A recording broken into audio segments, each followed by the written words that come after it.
भारत में बूस्टर या precautionary dose लेने वालों की तादाद कम है। एक्सपर्ट के अनुसार सरकार ने दूसरे डोज और प्रिकॉशनरी डोज के बीच में जो 9 महीने का गैप अनिवार्य कर रखा है वो अवैज्ञानिक है। फोर्टिस सी डॉक के चेयरमैन डॉक्टर अनूप मिश्रा कहते हैं कि ज्यादातर स्टडीज बताती हैं कि वैक्सीन की दो डोज से बनने वाली न्यूट्रलाइजिंग एंटीबॉडी 4 से 6 महीने बाद घटने लगती है। इसलिए मेरी राय में डोज के बीच गैप 6 महीने से ज्यादा नहीं होना चाहिए। सर गंगाराम अस्पताल के इंटरनल मेडिसिन डिपार्टमेंट के सीनियर कंसल्टेंट डॉक्टर अतुल गोगोया भी गैप को घटाकर 6 महीने करने के पक्ष में हैं, ताकि ज्यादा से ज्यादा लोगों को बूस्टर शॉट मिल सके। आइए समझते हैं कि बूस्टर डोज पर गैप को एक्सपर्ट क्यों अनसाइंटिफिक बता रहे हैं। दूसरे देशों में बूस्टर डोज के लिए कितना गैप? दूसरे देशों के उदाहरण देखें तो अमेरिका में सेंटर फॉर डिजीज कंट्रोल ने 2 डोज के बीच 5 महीने के गैप की सिफारिश कर रखी हुई है। यूके में 16 साल से ज्यादा उम्र के सभी लोगों के लिए दूसरी डोज के 3 महीने बाद बूस्टर डोज उपलब्ध है।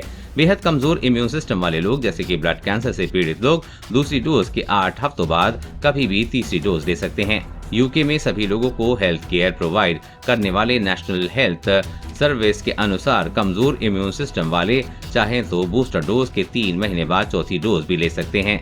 कोविशील्ड पर रिसर्च में और क्या पता चला?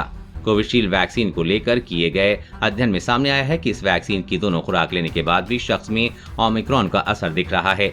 इतना ही नहीं, ओमिक्रॉन के नए वेरिएंट शरीर की एंटीबॉडी को प्रभावित कर रहे हैं।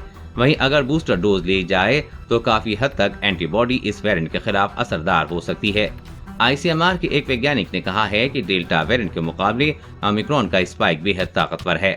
हालांकि कोविशील्ड लगवा चुके लोगों के अध्ययन से पता चला है कि ये वायरस से लड़ने के लिए मजबूत एंटीबॉडी रखता है, लेकिन फिर भी ओमिक्रॉन वेरिएंट के बाद इसका असर कम हुआ है। रिसर्च ने जांच में पाया है कि टीके से मिली एंटीबॉडी ने ओमिक्रॉन के सब वेरिएंट की तुलना में बीटा और डेल्टा वेरिएंट को अधिक प्रभावी ढंग से बेअसर किया है। ओमिक्रॉन के मुकाबले सीरम में एंटीबॉडी का औसत सबसे कम 0.11 पाया गया है, जबकि अन्य मामलों में इसका औसत 11.28 और 26.25 था। एम्स के पूर्व डीन डॉक्टर एन के मेहरा ने समझाया है कि कोविड के खिलाफ इम्यूनिटी 2 तरह से मिलती है। पहली ह्यूमन इम्यूनिटी जो कि एंटीबॉडी के उत्पादन के रूप में मिलती है, और दूसरी सेल मेडिएटेड इम्यूनिटी। कोविड जैसे वायरल इन्फेक्शन में गंभीर बीमारी रोकने में इन दोनों का अहम रोल होता है। हालांकि एंटीबॉडी 6-8 महीने में घटने लगती है और ये कई स्टडीज से साबित हो चुका है। मेहरा ने कहा है कि ऐसा इसलिए होता है क्योंकि एंटीबॉडी बनाने वाले प्लाज्मा सेल्स की सेल्फ लाइफ कम होती है। उन्होंने बताया कि सेल मेडिएटेड इम्यूनिटी एक्टिव रहती है, मगर बेहतर सुरक्षा के लिए ह्यूमरल इम्यूनिटी का होना जरूरी है और इसलिए बूस्टर डोज की जरूरत पड़ती है।